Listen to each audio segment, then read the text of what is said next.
What's up, everybody? It's Brad with the Mature Minded Gamers, and we are here with Lower Decks, Star Trek, Flip That and Reverse It, Season 2, Episode 2, Kayshon, His Eyes Wide Open. I'm joined by my good buddies, Will and Eric. Hey, everybody. Hey. Guys, before we even got onto this chat, I sent you guys what I thought was my whole thoughts about this episode in one single GIF, which was just when I thought that this show could not get any dumber, it goes and does something like this and totally redeems itself. What did you guys think? Okay, so I seen your GIF that you sent before I actually got a chance to watch the episode, and so I was worried. I'm like, okay, so this is either he either loved it or he either absolutely hated it and is like, I'm done with this show at this point. It got done. It got way too dumb. I couldn't tell what it meant. No, I'm going to go on record as stating before we even get going on this episode that this is my favorite episode of Lower Decks so far. I mean, I look, there have been episodes that I thought were funny, but I had more laugh out loud moments in this episode than I've had on any episode of Trek probably ever. Man, I mean that's high praise. I love this episode. I thought it was really good. I don't know if it still tops a couple of the episodes from last season I really liked too.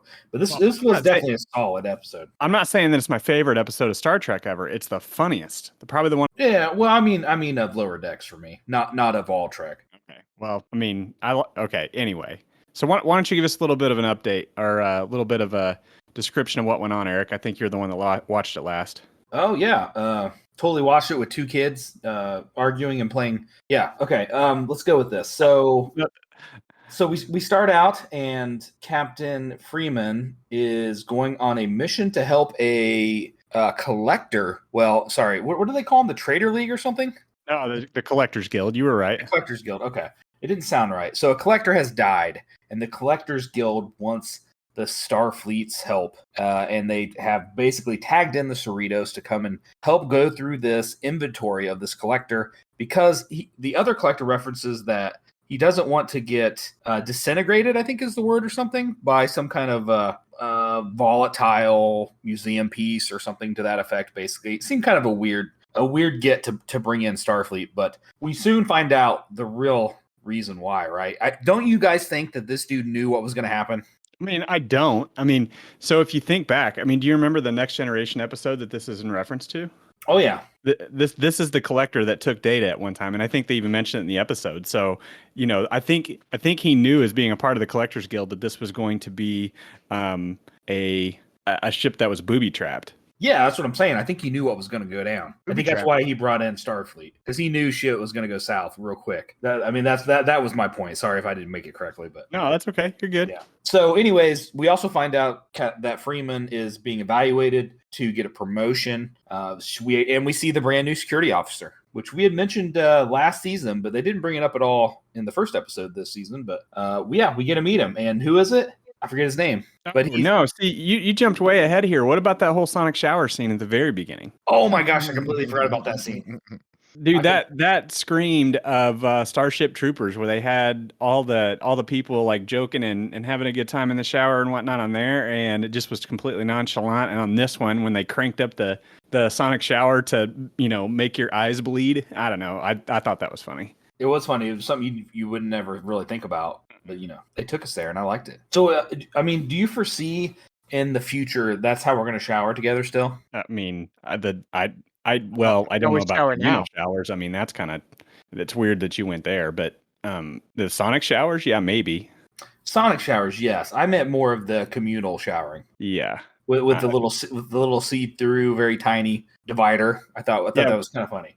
I mean, that's a military thing. Will, I don't know if you're weirded out by the fact that that's what Eric's drawn to. Nah, I've known Eric a long time. Okay, fair enough. All right, I digress. Eric, keep us going here. Okay, so the shower scene. Past that, we go to the bridge where we were talking about earlier, and we meet. Well, we've met this guy, right? The new Lower Decks guy. He's been in a couple other episodes, hasn't he? Just like briefly. I can't think of his name right now. I don't remember him. But I mean, I thought he was a good fit for this episode. He was really good. Like, they did a good job, and starting them right out in the shower, kind of competing with each other. It kind of set the tone for the episode. Yeah. And so that's going to be the crew that's going to go across to the the ship, and they're going to go with the new security officer who Freeman thinks is the right choice to lead. So he comes in, and I forget his name, but he's the dude that was, Sean. what was it? Kayshon. Kayshon, and he's the same race that Picard was stuck on that one planet with, and Temerians. the Temerians. Thank you. What are you laughing, Will? Oh, what kind of show is this? I know. I wasn't prepared. I don't have any notes.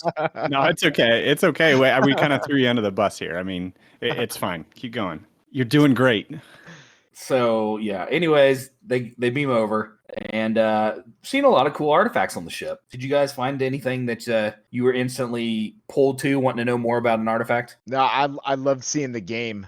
Yes, the Awesome iGame game, with, Ryza. Ashley Judd, the episode from Next Generation. Yep. Yes. Yeah. Yes. Yep, I saw that too. That was pretty awesome. Yeah. What was the mating helmet? That was Kalis's Klingon mating helmet. right. That And one was she- funny. Yeah, the way she was like, well, I guess for safety. yeah.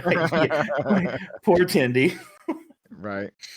There was also there were a couple others. There was another one of the games that I can't remember if it's a Next Generation game or if it was a Deep Space Nine game, but it was the octagon or the hexagon where they were placing the green and red tiles on it, or maybe that was a Voyager. I don't remember. Is that Codiscot? That might be Codiscot. I don't remember. Anyway, I saw that on there. I recognized it. I didn't catch that one. No, it's okay. It was just another one of the like background fodder things, so it wasn't like a big thing. Right. I mean, there was a lot of that. So, Yeah. Second question here. Let's step back just a little bit here. Okay. So, gosh, I forgot what race he was again. The new security officer, Marion. the Temerian. Why did he have the little knife in his sash? Well, if you go back and look at any pictures from when the Temerian's on there in Next Generation, he had a knife on his sash like there. It was one of the things he gifted over to Picard during the episode. Man, see, I tried to think back because I was like, is that something that was in that episode? And I couldn't remember it. Yeah, I just think that was background fodder. I don't think it was all that important. I thought it was just kind of silly because it was just kind of underneath the sash. It didn't really have a holder for it, Right. I just thought it was kind of silly, but fun at the same time. Sure. Okay, so they're moving. It ended up being the helmet, I guess, right? That triggers the security system. That's, I mean, that was a Ghostbusters call, right? With him, the painting kind of waking up. I mean, that's. Oh, the first yeah. That would be like. I didn't think about that. That's a good call on that. That was the first thing I thought of when I seen that. Okay, there was one thing that I didn't know if you'd call attention to, and it was super subtle. So if you got it playing in the background, go find it. But there was a case of Chateau Picard wine in the collector's stuff. No, was there really? Yep, there was. Oh, that's awesome. Vigo the Carpathian. Vigo the Carpathian. Yep, that's what that was. That's awesome. I didn't think about that at all. Yeah, I didn't either. Good call. I also completely skipped over the whole going back to the wow, I'm so unprepared. Going back to Boimler and the Titan. Oh yeah, I forgot about that too. So we got an action sequence of them fighting the make us go people. The Packlets. The Packlets, thank you. And Make us go people. pretty much the same situation we seen him in last week. It's just kind of finishing that whole sequence. Boimler being way out of his his nature or his what he's comfortable with. His league. Yeah. So yeah, that wrapped up, and then we got back to the ship where we were talking about now, and I forget the next sequence. Was it still them on the ship? We get a lot of them on the ship. Yeah. Well, No, so right after, so we were kind of geeking out about everything they saw in there. We had Vigo the Carpathian come out of the painting, and then the octopus dude pulls the helm of Kalis's fornication or whatever it was, and that's when all the alarms go off and turn Kayshon into a hand puppet. That's right. And then they try to escape. Yep. Well, and just to continue on with the nerding out thing, it looked like they had an old uniform from the original series drop down from the ceiling. I didn't recognize the other things that dropped down. I kind of rewound a couple of times to see what they were, but I do remember that. And it was nurse, or not nurse. What's her name? She was I can see her face. It's one of the like iconic Kirk like yeomen. I can't think of her name. Yeah. But anyway, I'm pretty sure that's whose it was. Are you talking about the skeleton? No. I'm not that far yet. It was right there at the beginning after after the alarms start going off and he turns into a puppet, it drops down from the ceiling. So it's not important. It's just another thing that, kind of drew me into the episode a little bit more. You're talking about Rand? Yeah, it was Yeoman Rand's like skirt-like uniform. Right. So what do you think that skeleton was so big though with that costume? Well, that was further, and I don't know. I was going to look that up too after we talked. If you guys didn't know it, but like there were a bunch of other things that I didn't get. But before we jump there, not to step on your toes here, but like we get the bickering back and forth between the new Lower Decks dude and gosh, why can't I remember her name? It just escaped me. The main character, Mariner? Yeah, Mariner. So Mariner and the new guy are going back and forth about she's wanting to run and gun and she wants to go, and take control and do the risky stuff, and he wants to just save himself basically. So they're arguing about which direction they're going to go on the collector's ship. Yeah, and that continues for a little while until Yeah. they finally realize what they need to do. Right. We also get the people on the Titan going on an away mission. They tag Boimler in to go with all the rest of the crew, and they're going down. And I kind of missed this. The kids were talking or something. What were they going down on the planet for?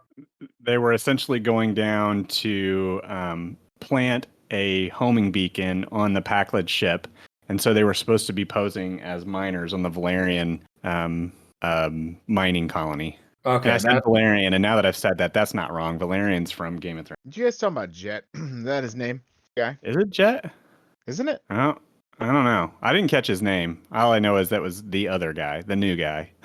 Anyway, that's gonna bug me until I rewatch it. There's this new thing called Google. I don't know if you've heard of it. If you were saying this, 20 years ago, we could be millionaires right now. Yeah, I know. Anyway, so they go through a bunch of traps back to this the Cerritos crew. They go through a bunch of traps through the different rooms, and they're arguing, like you said, back and forth about what the right plan is. And nothing's really working for them. And the collector guy puts on the helmet of sexualization, whatever it was called. Baelis's fornication. Fornication. There you go. And he's saying, I'm done with you guys. He's backing up. He gets smoked with a trap, and he gets smashed. And then Tendy's like, well, maybe the helmet saved him, which I thought was pretty funny. But he's dead. And then they got a bunch of little, what were these from? The little sentry drone things that were coming after him. Was that from an episode? I don't remember them. I mean, she was treating them like they were Roombas, which I thought was funny. Yeah, I didn't remember it from anything, unless it was supposed to be like the robot people, but they were way bigger. And they had the one. Remember, Tendy had one last season. I can't think of what they were called now. Those were the exobots. Yeah, exobots. Thank you. No, I don't think these are supposed to be exobots. No, I didn't either. So I didn't know what reference it was from. Maybe it's not.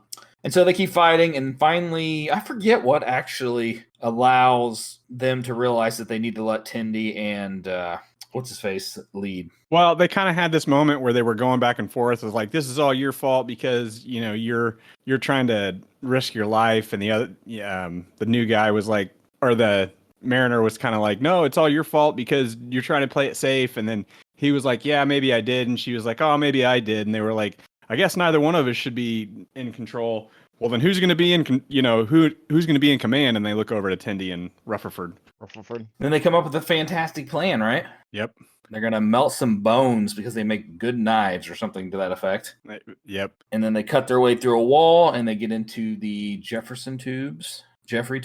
I mean, yeah, the Jeffries tubes, but I like the Jefferson tubes. We can call them that now. Everything's got a new name. Everything's got a new name. And we go back to the planet. Don't forget that we go back to the other side and we know that Boimler's trying to steal a Pakled snacks. That wasn't them, was it? Yeah. Well, maybe it wasn't Boimler. It was his away mission, but. Well, so that I didn't quite understand that whole scene. So the Pakled set up a trap, or was that just like the away team falling for nothing? No, I don't think they were falling for anything. I think the Pakleds were just hiding a snack over there, and I think it was silly, but. Okay, I didn't know if I missed something to that reference. So, anyways, their cover's blown, and they're getting attacked by the Pakleds. They go running. They get trapped in what kind of room was that? Nah, I don't know. It kind of reminded me of the Star Wars, like the scene where Vader's fighting Luke.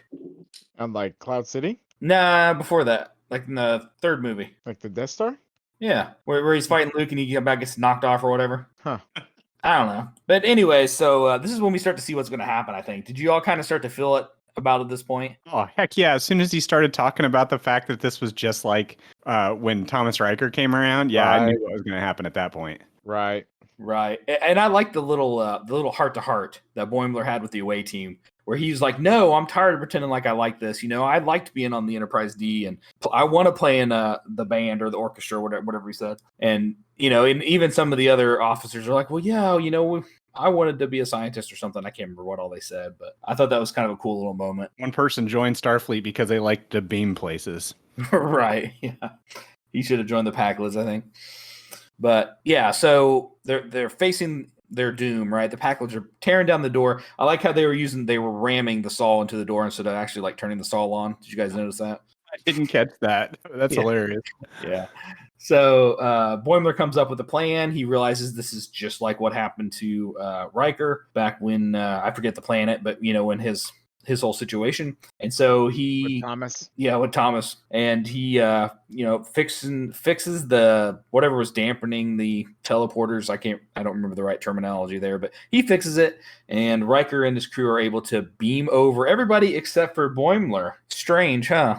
And This then is where you knew stuff was gonna happen. and then they get the lock on Boimler and they bring him over, and you could tell then, I mean, if you didn't know before that, the way that they struggled to bring him on was just like, you know, any other teleporter accident we've seen where they've cloned someone or did something to them.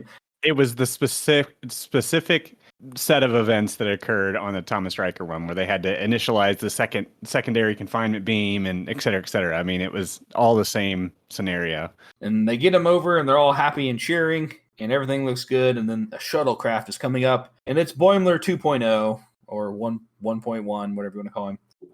Yeah, and so we have two Boimlers. This is how we were questioning this the whole time. How was Boimler going to get back on the Cerritos? Well, guess what? He's going to be on both. I don't think any of us guessed this, and I liked it. What did you guys think of this twist? Yeah, I thought as soon as I saw it coming, I was like, I kind of hope that that's it, because having two Brad Word Boimlers in the world, I think is a good thing. I think having them run into each other in a future season is going to be hilarious. I mean, and at the end there too, when he's like, you know, I don't think I like the name Brad. Why don't you call me William? And then did you hear what Riker said after that point? I don't remember. What was it? He said, do you like Romulan ale? And he goes, I can learn. And he goes, sweet, play, what was it, Nightingale, Nightbird? Freebird? It was his famous song from that he couldn't play on the trumpet. Oh, nice. No, I missed that. Or the trombone, not the trumpet, sorry. So then we have that, and then we get the scene back on the Cerritos and the lower decks having a nice drink at the bar or 10 forward, whatever it's called there, I forget. And they're starting to bond really well, right, with the new guy, who we can't remember his name, but it's probably because we're never going to see him again at this point. But and then all of a sudden, in the background, here comes Boimler, and that kind of changes everything. Everybody's super happy to see him, and they kind of Boimler, the new guy, right? And Boimler tries to sit down. He's like, "There's no place for me to sit down." And the new guy gets up, and he's like, "All right." And everybody's happy, and they just let him walk away. Maybe he's gonna be a villain. That's how great villains are started, isn't it? Yeah. Yeah, I think it's gonna be a kind of like a relationship catalyst for Mariner and Boimler. Oh, really? Mhm. Oh, see, I didn't see that coming. I definitely saw him and her and Mariner and that guy kind of maybe hitting it off. Right, but I mean, how he kind of just felt like second fiddle when Boimler came in. Yeah. He kind of like walked away, and his eyes were kind of like all sullen and everything. Yeah. I don't think we'll see a relationship, just a best friend thing Yeah, maybe. between them two. Yeah, how about him getting a new rank too? That just turned out to be a kernel of street corn. Yeah, that was funny. I do hope we see the William version of Boimler back and forth on the Titan every once in a while. But Yeah. I'm kind of thinking you're right. It'll be like maybe an episode a couple seasons up where they'll run into him or something, you know? Right. I don't think we'll get cutbacks, which just kind of sucks because I kind of like seeing a little bit of something different in Riker, you know? Yeah. So new security officer is back. He also tries to hit on somebody at the bar, but it fails hard, and then he ends the episode. What? Yeah, I'm gonna go back and watch what his pickup line was, because that was the one that I probably laughed the hardest at. You want to repeat it? Yeah, well, I'm going back through I'm tracking back through it now to see if I can't pick it up. But it was like Um, oh shoot, he goes, "Are you tired?" And I can't remember what it was. Oh, there, I just got to. Are you Arnok at the race of Natra? Because you've been running through my mind all night. It was pretty good. I like that ended the episode. Yeah. And then Chaka when the walls fell ends the episode. Yeah. So what do you guys think of the new security officer overall? I want him to be a part of every episode. I think that whole metaphor type thing is going to be hilarious. I almost feel like they overplayed it for his first episode here. Oh man. I liked it too, but they can't use it as a crutch every episode. And what do we think about the new? Well, he's not new, but we didn't see him very much. The doctor, the cat, no, not the cat doctor, the bird doctor guy, the psychologist. Yeah. So I honestly had forgot about him until this episode. I'm like, oh yeah, I forgot he's part of the crew. I liked how he started to play with the doll, and he didn't really have many lines, but I feel like they could really utilize him more. Maybe we'll get an episode that's centric on him. Yeah. Other thoughts on this one? I could take and leave that psychiatrist character. Yeah, I mean, I know what you're saying, but I do think they can make him more. I mean, I think they could really run with him if they want to. It just depends on how much effort they want to put into it. Right. All right, let's do our ratings. Unless you guys have anything else you want to cover that I probably missed because I. What did you guys think about Riker being in the so much of the episode this time? I think it's probably going to be the last time for a handful of episodes we're going to see him. So I think they were just getting it kind of out of our system for us to have Riker on the episode. I think the fact that he was kind of, I don't know, it seemed like he was having a lot of fun with this episode, that Jonathan Frakes was having fun on this one. And you know, the way that he was kind of almost reminiscing about being on the Enterprise D towards the end. I don't know. I think this might be a while before we see him again. Could it be a hint of Picard's future? Have you watched the trailer yet? I've watched part of the trailer, but no, I don't think so. Wait, how did you only watch part of like a 30-second trailer? I was fixed on the screen while it was playing, realized what I was doing, and turned it off. Oh, I was gonna say, like every time I set up Paramount Plus, it's like the first thing that pops up.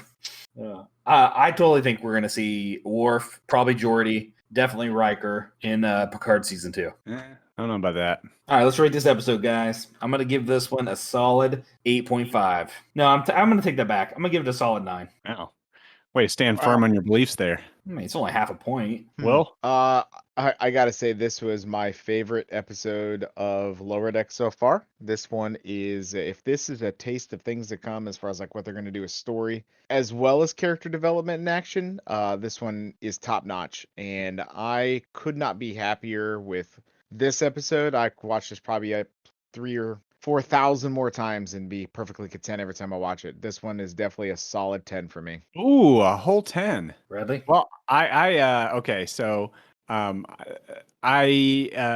agree with a lot of what Will said. This is my favorite episode of Lower Decks yet. I stand firm with what I said earlier about it being probably the episode of Star Trek that I've laughed at most, at least as far back as I can remember. And it's kind of for what it's supposed to be. I mean, this is supposed to be a humorous version of Trek, but this episode really takes the cake. Is probably my favorite. So I don't know that I'm ready to give it a 10. I think that one, I feel like there's an episode someday that's going to earn a 10, but this wasn't quite it yet. But it was darn close. So I was going to say 9 out of 10 as far as a grade for Lower Decks on the spectrum of Lower Decks, and probably will go down as maybe my top 20 episodes of Trek, maybe for now. All right. Thanks everybody for checking out our podcast. You can Hold on. I have one other thing I wanted to bring up. It's kind of not Trek related, but it's kind of the way we watch it related. I recently, and I just want to get your guys' opinion on this. My subscription to Paramount Plus, I paid by the year, and it came up. And so I decided to take the leap, and I canceled Paramount Plus and moved it over behind Amazon Prime. So I don't know if that means anything to you guys, but I'm not paying Paramount Direct. I have it added as a channel to Prime, which means I don't have to have two separate apps to do certain things. I now have Discovery Plus, Paramount Plus, and Prime all in one app. And because CBS, what used to be CBS All Access and was turned into Paramount Plus, you couldn't like back around the app when you were on an iPad or an iPhone or anything. You can with Prime, which means I can kind of multitask while I'm doing it. I don't know. thought, we would take a little bit of a different approach here and talk about how we watch it. So you didn't watch it on your Amazon before? No, I was watching it on the Paramount Plus app. Huh. So you could log in on with the Paramount Plus on Prime. So from when you're on Prime, you still load the Paramount app though, right? Nope, it's just a Paramount channel. I don't have to do anything. I can search for it on Prime, just like any other show. Huh. On my Amazon, I have to load the Paramount app, but I just log in with my account. Are you using the Fire Stick? Fire Cube or whatever it's called. Oh, really? No, I'm just talking about like in the background here. I just have a Chrome tab open with Amazon Prime, and I got Lower Decks up. Okay, cool. So I'm still paying for commercials though.